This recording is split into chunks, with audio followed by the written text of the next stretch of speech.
Police वालों पर पीड़िता को इंसाफ दिलाने का दारोमदार था। वो खुद झूठे मुकदमों में पीड़ित परिवार को फंसाने में लगे थे। आज तक के स्टिंग ऑपरेशन में हाथरस पुलिस के कई चेहरे बेनकाब हुए। खुफिया कैमरे पर ऐसे ऐसे खुलासे हुए हैं जिन्हें देखकर सुनकर आप दंग रह जाएंगे। जिस दिन आपकी चोट लगी है उस दिन रेप हुआ है? अच्छा, दोनों ने किया था, कोई और भी था?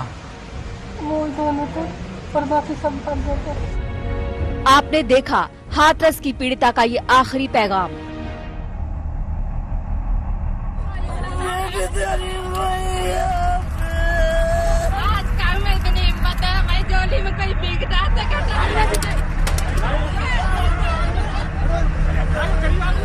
रीढ़ की हड्डी टूटी है तो जीभ कटी हुई थी उसकी। वो सही से बोल भी नहीं पा रही। वेंटिलेटर पे तो नलकी डाल दी थी तो उसकी वजह से और भी नहीं बोल पा रही थी, खाली इशारे कर रही थी। हमारी बेटी की मट्टी नहीं दी उन लोगों ने। आपने देखी बेटी खो देने वाले परिवार की बेहिसाब पीड़ा। आपने देखा देश को हिला देने वाले हाथरस कांड का एक एक सच। लेकिन आपने उस यूपी पुलिस की असलियत नहीं देखी जिस पर पीड़िता को इंसाफ दिलाने का जिम्मा था। जिन्हें मददगार बनना था वो गुनहगार कैसे बन गए, उनकी पहली वानगी देखिए। कर देते ये कहते साहब इसी ने मारी तो उसके पैर फट जाते। एक भी व्यक्ति कह देता कि इसने मारी तो लोग थाने में छोड़ कर जाते और मुझे चौकीदार की तरफ तहरीर लिखनी पड़ती और उनके खिलाफ देते, माँ बाप के खिलाफ मैं लिख के दे रहा हूँ। आज तक के खुफिया कैमरे पर ये निलंबित इंस्पेक्टर दिनेश कुमार वर्मा का कबूलनामा है। इंस्पेक्टर वर्मा की मंशा कितनी खतरनाक थी इसे समझिए। अगर आरोपियों की तरफ से कोई गवाही दे देता तो इंस्पेक्टर साहब पीड़ित परिवार पर मुकदमा दर्ज कर देते। लड़की के खिलाफ भी मुकदमा हो सकता था, आप जैसा कह रहे हैं। लड़की परवाही जिंदगी हो सकता था, वो कैसे? मारा कुछ आदमी आए थे सामने देखा नहीं मारते। संदीप बात लगी थी, मारा। सुना आपने इंस्पेक्टर वर्मा का इरादा कितना खतरनाक था। आरोप गैंगरेप का था। पीड़िता दम तोड़ चुकी थी। ऑन कैमरा आप बीती बता चुकी थी, लेकिन पुलिस उल्टे पीड़ित परिवार पर ही मुकदमा करने की ठान बैठी थी। इंतजार हो रहा था एक अदद आरोप लगे और पीड़ित परिवार को नाप दिया जाए, क्योंकि सोच में ही खोट थी। संदीप पे आपको शक है, ये कर सकता है रेप? उसका प्रेम है, ये प्रेम का तो कुछ भी करे। बदन पर वर्दी और दिमाग में कीचड़। निलंबित इंस्पेक्टर वर्मा ने हमें बताया कि इस केस में जांच अधिकारी सर्कल ऑफिसर यानी ब्रह्म सिंह ने दबाव में आकर गैंगरेप की धाराएं बढ़ा दी, जो उनके हिसाब से बनती ही नहीं थी। ये सीओ साहब से क्या चूक हो गई? आप कह रहे थे प्रेशर में आ गए। लड़की ने बयान दिए, हवा उड़ रही थी। चार दरिंदे ने नाम बढ़ा दी।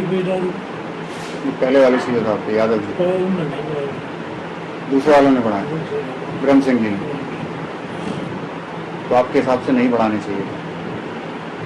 नाम भी बढ़ जाते, धारा न बढ़ाते, गैंगरेप नहीं बढ़ाना चाहिए। गैंगरेप गलत बढ़ा दिया। आज तक के खुलासे से ये तो साफ है कि हाथरस में कैसे सच को दबाने की कोशिश हुई, झूठे मुकदमे में फंसाने की साजिश हुई।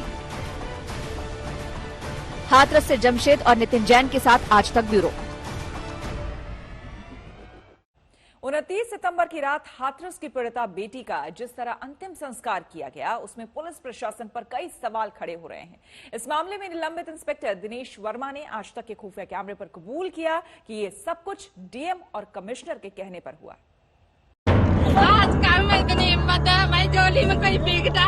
इस धधकती चिता में किसी माँ की आरज़ू, किसी पिता की आबरू, किसी भाई का प्यार, किसी भाभी की चाहतों का संसार, सब कुछ भस्म हो गया।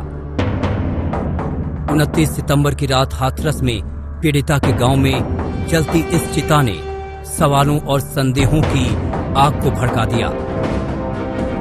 किसी को तो पता होगा क्या कोतवाल हो सकता हूँ पर बोल नहीं सकता हूँ मैं। अच्छा, कोई तो बता दे सर, हमको जरा बता दीजिए। जो बोल सकता है वो बोले। नहीं, कौन, ये क्या चल रहा है, इतना बस बता दीजिए सर।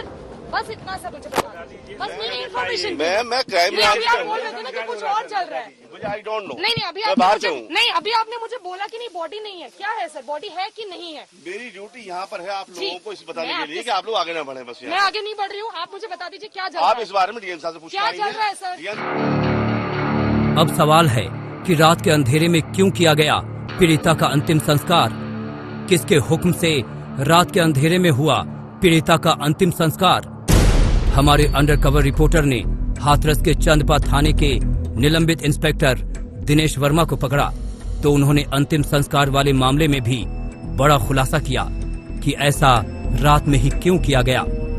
निलंबित इंस्पेक्टर दिनेश वर्मा का कहना है कि ये फैसला एरिया कमिश्नर और डीएम का था और ये फैसला इन्होंने इसलिए लिया कि ऐसी सूचना थी कि पीड़िता के शव के साथ सड़क जाम किया जाना था।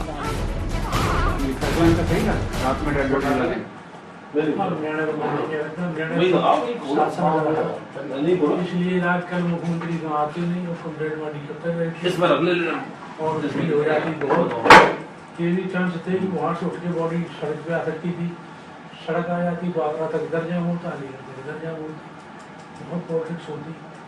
इससे चीज यही था बिल्कुल। ये तो रात को जो आग लगा, ये जो जलाने वाला था एमपीएससी वाला, ये किसका हो? ये कमिश्नर था जी, कमिश्नर साहब, कमिश्नर डीएम का। जी हाँ, हाथरस के उसी डीएम प्रवीण कुमार लक्ष्यपाल पर निलंबित इंस्पेक्टर दिनेश वर्मा भी उंगली उठा रहे हैं, जिनकी भूमिका पहले दिन से संदिग्ध मानी जाती है। अब निलंबित इंस्पेक्टर दिनेश वर्मा ने जो खुलासा किया है उसके मुताबिक शव को रात में जलाने का फैसला कमिश्नर और डीएम का था। शव के साथ चक्का जाम की आशंका के कारण ये फैसला लिया गया। और आपको याद होगा कि कैसे उन्होंने पीड़िता के ही परिवार को उल्टे धमकाया भी था। आप अपनी विश्वसनीयता खत्म मत करिए।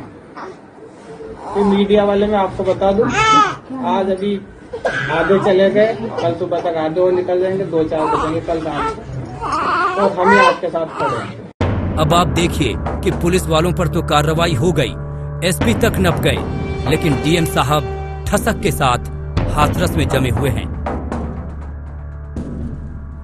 जमशेद के साथ नितिन जैन, हाथरस आज तक।